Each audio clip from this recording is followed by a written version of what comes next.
The adobe ranch house on the edge of Copper Creek looked like a dying animal stretched across the dusty Texas land. The walls were cracked and broken, the color of old bone left in the sun too long. Wind moved through the empty windows and made sounds like something was breathing inside, even though the house was supposed to be empty. But it was not empty. Inside, in the darkest corner of the main room, an old man sat on the floor with papers spread all around him like fallen leaves. His name was Samuel Garrett, and he was a man who had spent 50 years running from his own shadow. Samuel's hands shook as he turned the pages of a leather journal.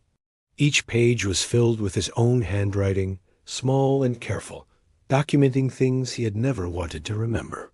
The names of people, the dates of terrible events, the prices of human suffering. He was 73 years old now, with white hair that fell across his face like cobwebs, and his body was failing him in the way old bodies do when they have carried too much weight for too long. Not the weight of flesh, but the weight of actions that cannot be taken back. The journal was his confession. Samuel had worked as an overseer on a plantation in this very land, back when slavery still controlled Texas like a disease. He had been a cruel man then, or perhaps not cruel by choice, but cruel by profession. He had made decisions that affected people's lives. He had ordered punishment. He had separated families. He had looked away when he should have looked closer. And for decades after the war ended, he had tried to forget.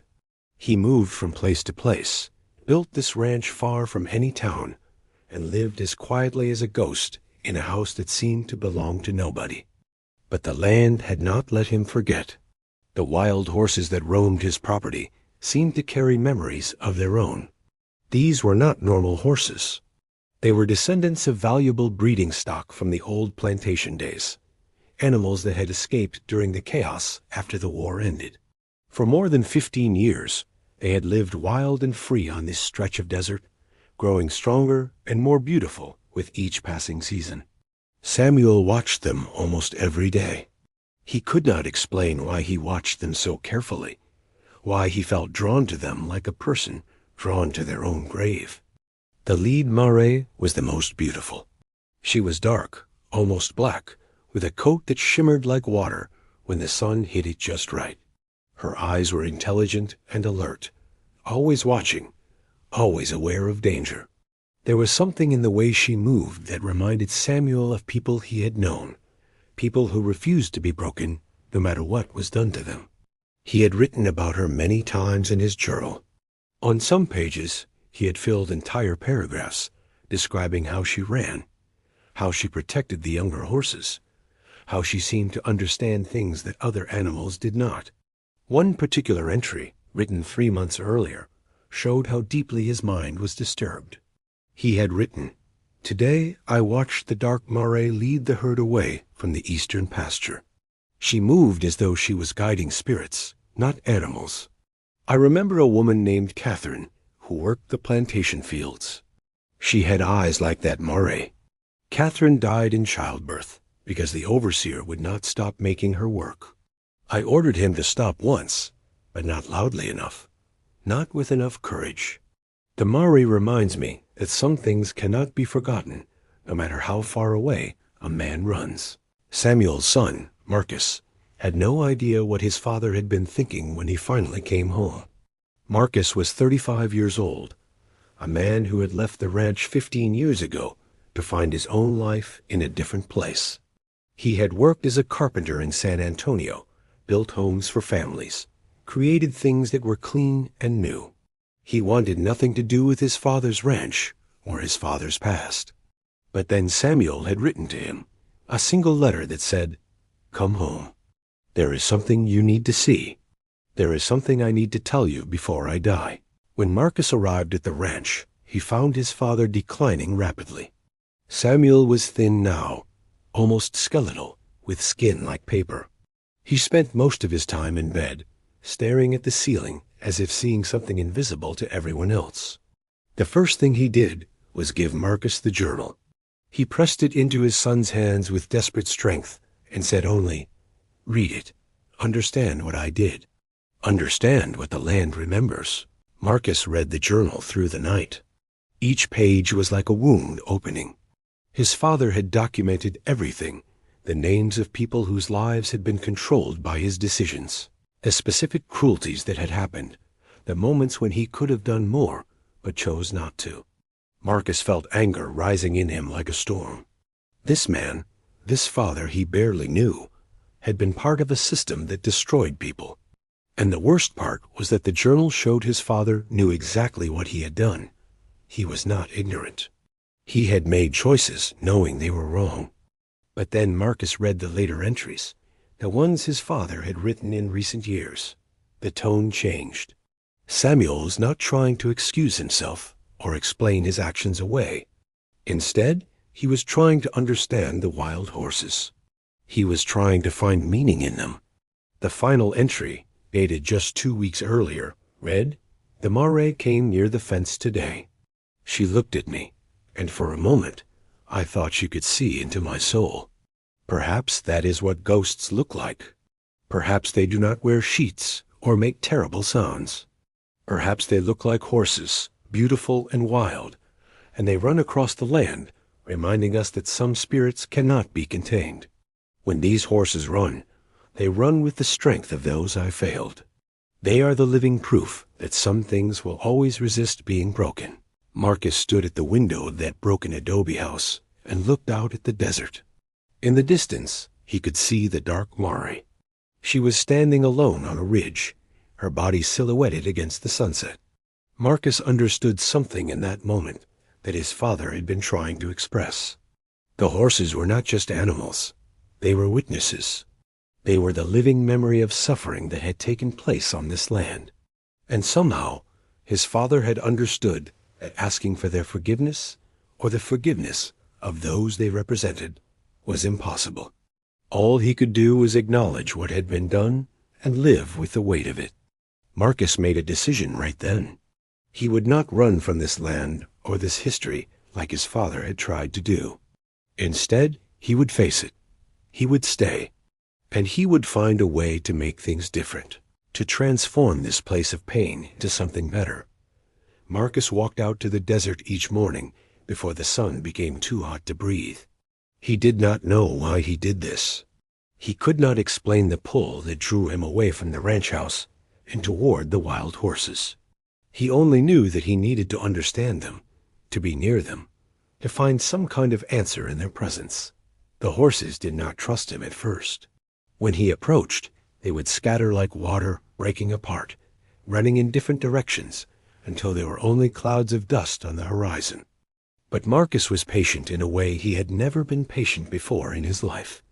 He began to change his approach. Instead of walking directly toward the herd, he would move in large circles around them, never making eye contact, never showing any sign of wanting to capture or control them. He would sit on the ground at a distance, very still and quiet, sometimes for hours without moving. He brought water in buckets and left it where the horses could find it. He did not watch them drink. He would turn his back and look at the distant mountains instead, giving them the dignity of privacy while they took what he offered. Weeks passed slowly under the burning Texas sun. The days began to blur together, each one similar to the last, yet each one containing small changes that only someone watching carefully would notice. The herd began to move closer to where Marcus sat. They would approach the water more confidently, no longer fleeing at the sight of him. Some of the younger horses, the foals and the yearlings, grew curious. They would stand at the edge of the group and watch this strange human with their ears pricked forward, trying to understand what he wanted.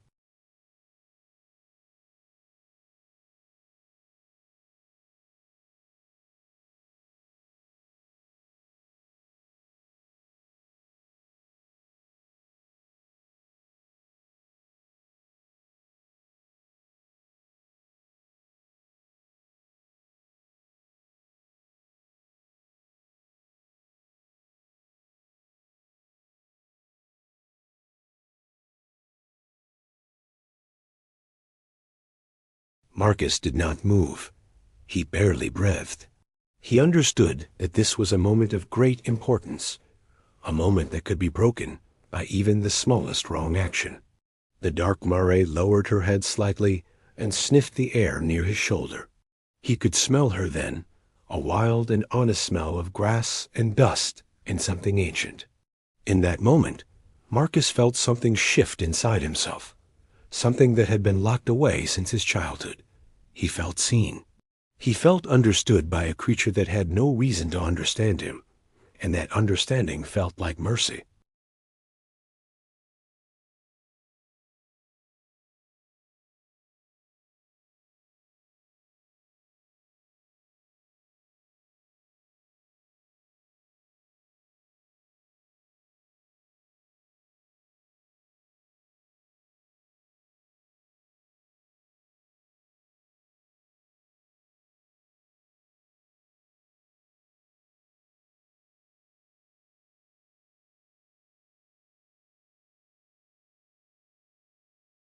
One afternoon, Marcus found himself speaking to the mayor out loud.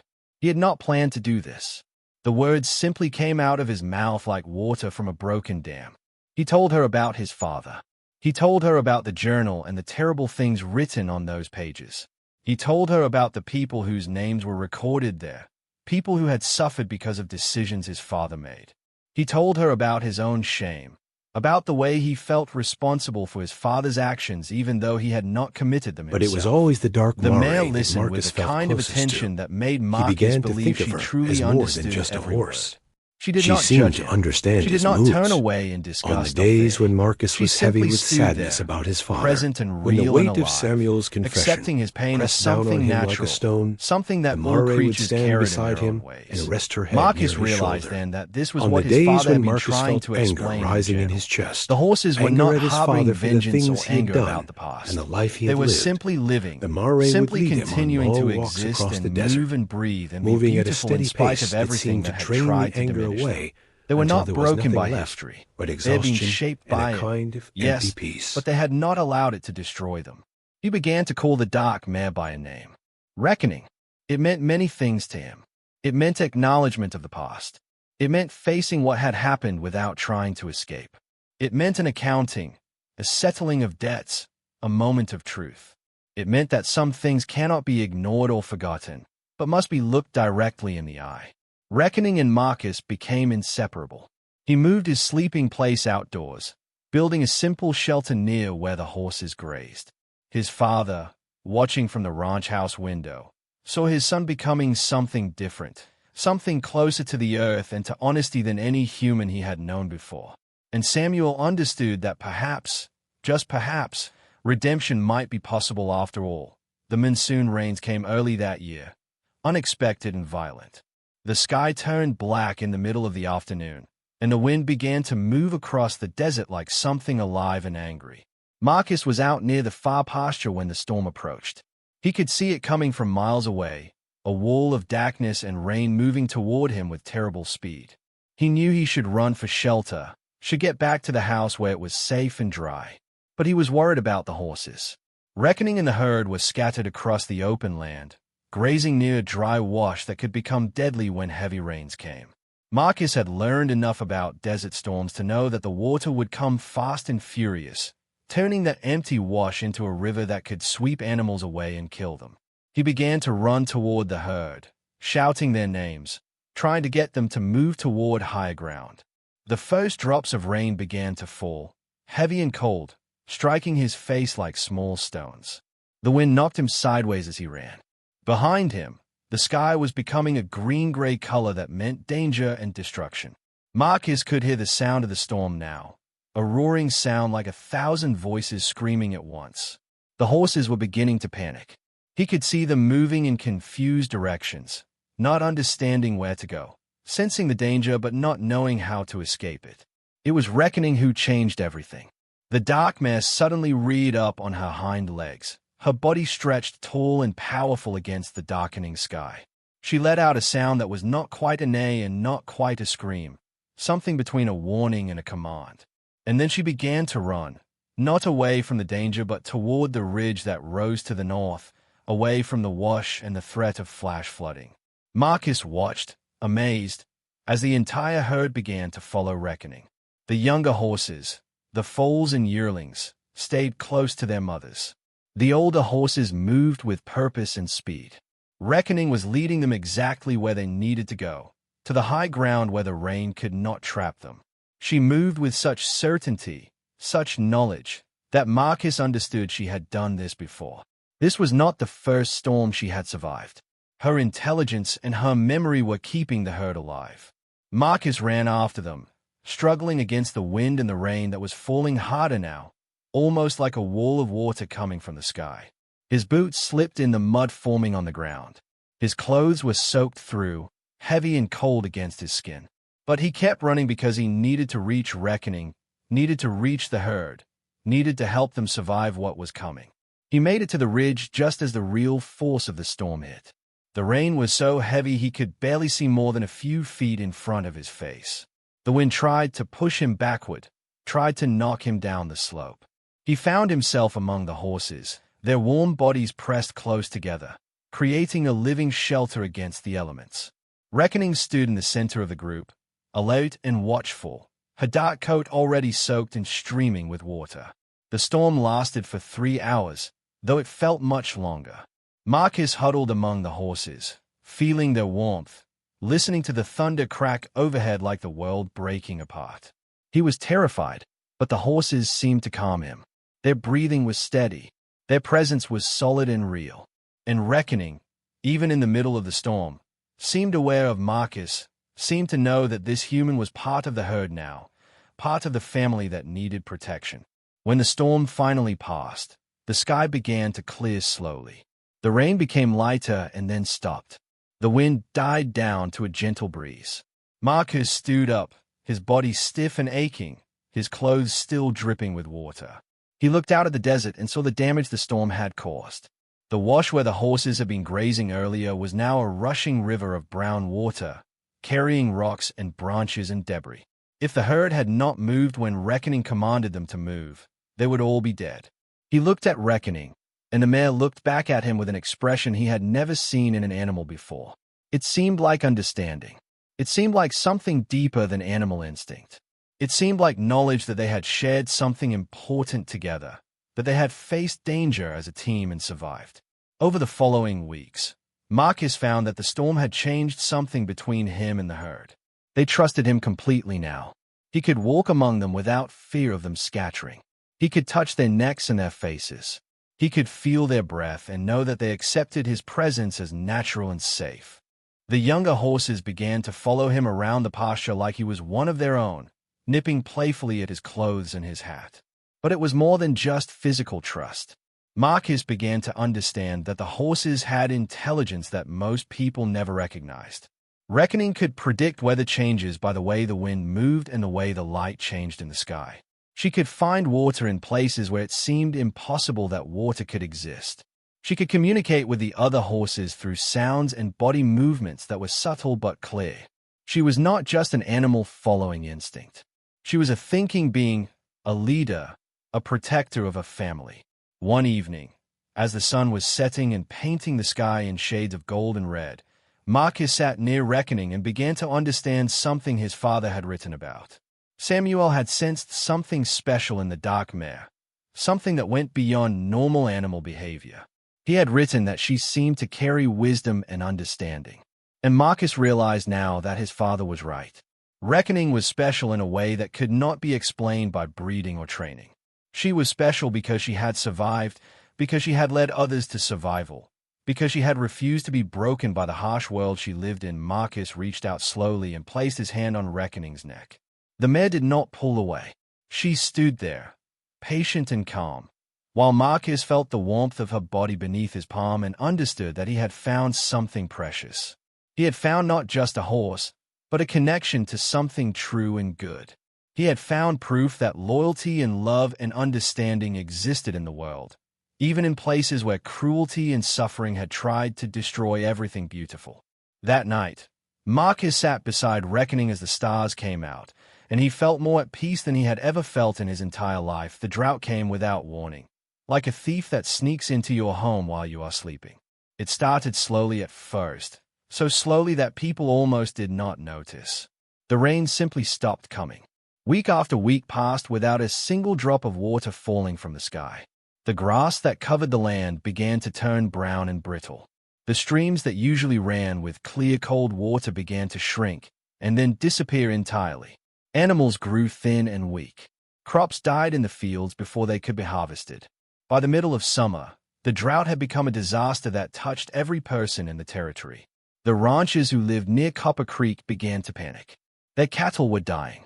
Their horses were becoming skeletal, their ribs showing through their skin like frames. People looked at each other with fear in their eyes because they understood that if the drought continued, people would begin to starve. Marcus watched the condition of the land grow worse with each passing day. His small ranch had some water stored in underground tanks, but even those reserves were beginning to run low. The wild horses under his care were thin now, their beautiful coats dull and rough. Even Reckoning, strong and intelligent as she was, showed signs of suffering. Her eyes, which had always been bright and alert, seemed tired and worried. The town council of Copper Creek called a meeting. Every rancher and farmer and business owner within 50 miles came to attend. They gathered in the old schoolhouse, a building that had not been used for teaching in many years. The room was hot and dusty, and the mood was desperate. Men spoke about selling their land. Women worried about their children and whether there would be food to eat. Old people sat quietly, remembering other hard times and wondering if they would survive this one. That was when the conversation turned to Marcus's horses. The town leader, a man named Henry Carlisle who owned the largest ranch in the area, stood up and pointed directly at Marcus. He said that the wild horses on Marcus's property were consuming water and grazing land that should be used for cattle and crops that would feed people. He said that the horses were a luxury that the community could not afford. He said, very clearly and without hesitation, that those horses should be slaughtered for meat. The hides could be sold. The bones could be used for tools and buttons. Nothing would be wasted. And the water that the horses drank could be reserved for people and productive livestock. Other men began to agree with Carlisle. They nodded their heads and said that it was the only logical choice. One farmer stood up and talked about his children crying at night because they were hungry. Another rancher spoke about his wife who was growing sick from worry. They looked at Marcus with expressions that were not angry but desperate, pleading. They were asking him to sacrifice the horses so that their families could survive. Marcus felt the weight of their need pressing down on him like a physical thing. He could see the truth in what they were saying. He could understand the logic. But he could also see Reckoning's face in his mind, see her eyes watching him with trust and love. He could feel the connection that had grown between him and these animals over the long months of living with them. He left the meeting without saying anything. He could not speak because his throat felt closed, his chest tight with emotion he could not name. He walked out into the night and made his way to where the horses were grazing on the remaining patches of dead grass. Reckoning came to him immediately, sensing his distress. He buried his face in her neck and felt tears running down his cheeks. That night, Marcus went to his father's room. Samuel was very weak now, barely able to speak, but his mind was still sharp and aware. Marcus told him everything. He told his father about the meeting and what the town wanted him to do. He told his father about his love for the horses and his inability to betray that love even though people's lives might depend on it. He asked his father what he should do, knowing that Samuel had spent a lifetime making terrible choices and perhaps understanding the weight of impossible decisions. Samuel reached out with a thin, weak hand and grasped his son's arm. He spoke very slowly and with great effort. He said that sometimes in life, a person is faced with a choice between two terrible things. He said that when he was the overseer, he had always chosen the path that was most comfortable for himself, that took the least effort, that required the least courage. He said those choices had destroyed his soul. He told Marcus that this time, Marcus should not make the same mistakes. But Samuel also said something else. He said that Marcus should look at the horses carefully. He said that Reckoning was a special animal, an animal of great wisdom and knowledge. He said that perhaps she knew things that humans did not know. He suggested that Marcus trust the mare, truly trust her, and see what she might teach him. After his father fell asleep, Marcus walked back out to the desert. The stars were bright overhead, countless and endless. He stood among the horses in silence, watching them, feeling their presence. And then something shifted in his understanding. He realized that he had been thinking about this problem all wrong. He had been thinking that the choice was between saving the horses or saving the people. But what if there was another way? What if the horses could help him find what the people needed most? Marcus looked at Reckoning, and in the starlight, her dark coat seemed to shine with an inner light. He made a decision in that moment. He would not allow the horses to be slaughtered, but he would not abandon his community either. He would trust Reckoning. He would follow the mare into the desert and discover what she knew. And if there was anything out there, any secret that the land held, any hidden source of water that only an animal that had lived wild for so long could find, then they would find it together. The next morning, Marcus prepared for a journey. He packed what little food and water he had. He tied a rope gently around Reckoning's neck, not to control her but as a connection between them. And as the sun rose over the dead and cracked earth of Texas, Marcus and Reckoning, together with the entire herd of wild horses, turned toward the deep desert and the secrets that might be hidden there. Marcus rode across the desert for 3 days with Reckoning leading the way. The herd followed close behind, trusting the dark mare to guide them to somewhere safe. The sun was brutal and unforgiving. The ground beneath their hooves was cracked and hard like stone.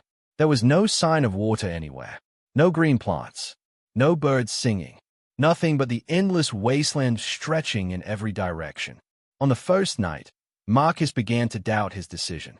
He wondered if he had made a terrible mistake, if he had abandoned his community in their time of greatest need. He sat with his back against a large rock and watched Reckoning graze on dried grass that seemed to have almost no nutrition. The mare did not seem worried or frightened. She moved with purpose, stopping occasionally to sniff the ground, then continuing forward as if she could smell something that Marcus could not perceive. On the second day, the landscape began to change slightly. The rocks became larger and more varied in color. Marcus noticed that Reckoning kept moving toward a series of hills that rose in the distance. The mare's pace quickened, and Marcus understood that she sensed something important was drawing near.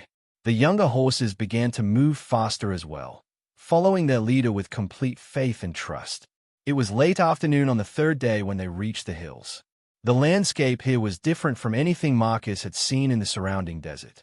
There were patches of green vegetation, small shrubs with leaves still clinging to their branches, and Reckoning led them directly to a place where the rock face seemed to open like a mouth, revealing a deep shadowed opening beneath the stone. Marcus dismounted and walked toward the opening. At first, he could smell it before he could see it. The smell of water, cool and clean and alive. As his eyes adjusted to the darkness inside the rock shelter, he saw it. A spring. A natural underground spring that had been hidden beneath the earth for countless years, protected from the drought that had destroyed everything on the surface. The water was clear and cold and abundant, flowing from deep within the earth itself. Marcus fell to his knees at the edge of the water and began to weep. Not tears of sadness, but tears of gratitude and relief and wonder at the miracle that Reckoning had led him to. He cupped his hands and drank deeply. The water was the most beautiful thing he had ever tasted. Around him, the horses moved to the spring and drank their fill, the bodies already beginning to look stronger and more alive. Marcus spent that night in the shelter, listening to the sound of water flowing from the earth. He understood now what his father had tried to express in the journal. The land held secrets that only those who listened carefully could discover. Reckoning had lived on this land her entire life. She had learned its language, understood its rhythms, sensed the hidden places where life persisted even in the harshest conditions. The next morning, Marcus filled every container he had brought with water. He collected as much as he could carry, loading it carefully onto the backs of several strong horses. Then he turned back toward Copper Creek, toward the community that was suffering and dying of thirst. Reckoning walked beside him, her dark coat already looking healthier, her eyes bright and alert once more. When Marcus arrived at the edge of town 3 days later, leading the wild horses with buckets and containers filled with fresh water, the people of Copper Creek did not recognize him at first. His clothes were torn and weathered. His skin was burned dark brown by the sun. His hair and beard were long and unkempt. but they recognized the horses, and they understood immediately that something miraculous had happened. The town council gathered around Marcus, asking questions rapidly, their voices overlapping in their desperation to understand. Marcus explained about the underground spring. He explained how Reckoning had known where to find it. He explained that the spring was large enough to supply water for the entire community, for cattle and crops and all the people who lived there. Henry Carlyle, the man who had demanded the horses be slaughtered, stood silent for a long moment. Then he removed his hat and bowed his head. He said, very quietly, that he had been wrong. He said that the horses had saved them all. He said that he owed Marcus and the wild animals a debt that could never be repaid. That same day, the townspeople organized a journey to the spring. Men, women, and children traveled with Marcus back to the hidden water source. What they found changed their understanding of the land forever. The spring was not just water. Around it, in the shelter of the rock formations, there were plants growing. Fruit trees that had survived in that protected place. Pools of water that had supported life for decades, perhaps centuries. This place was like a secret garden in the middle of a dead desert, a place of abundance hidden from those who did not know how to look. The community built a settlement around the spring. They constructed pipes and channels to direct water back to Copper Creek. Within weeks, the crops began to grow again. The cattle and horses recovered their strength. The children stopped crying from hunger. The land transformed from a place of death and desperation into a place of hope and renewal. But the most important change was in how people viewed the wild horses. They were no longer seen as obstacles or luxuries to be sacrificed. They became honored members of the community. Reckoning, especially, became legendary. People told stories about her intelligence and her ability to sense the hidden wisdom of the land. Children grew up hearing tales of the dark mare who had saved an entire community from destruction. Samuel Garrett lived long enough to see his community thrive again. From his window, he watched as the land returned to life. He saw people working together, caring for the horses, creating something beautiful from the ashes of suffering. 2 weeks after the first water arrived from the spring, Samuel passed away peacefully, his conscience finally at rest. He had witnessed redemption. He had seen that even the darkest past could be transformed into something that brought life and healing to others. Marcus buried his father on the highest point of the ranch.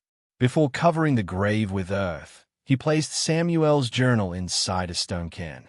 He did this as an act of accountability, a permanent record that the past had happened, that it could not be erased, but that it could be transformed. He wrote a simple inscription on the stone. Here lies a man who learned too late that listening to the land and its creatures is the path to redemption. The wild horses remained on the property forever. They were no longer trapped or controlled, but they stayed because they had found a home and a purpose. And every evening, as the sun set over the Texas desert, Marcus would walk to where Reckoning stood watching the landscape, and he would rest his hand on her neck, grateful for the day she had chosen to teach him that trust, patience, and genuine understanding can heal even the deepest wounds.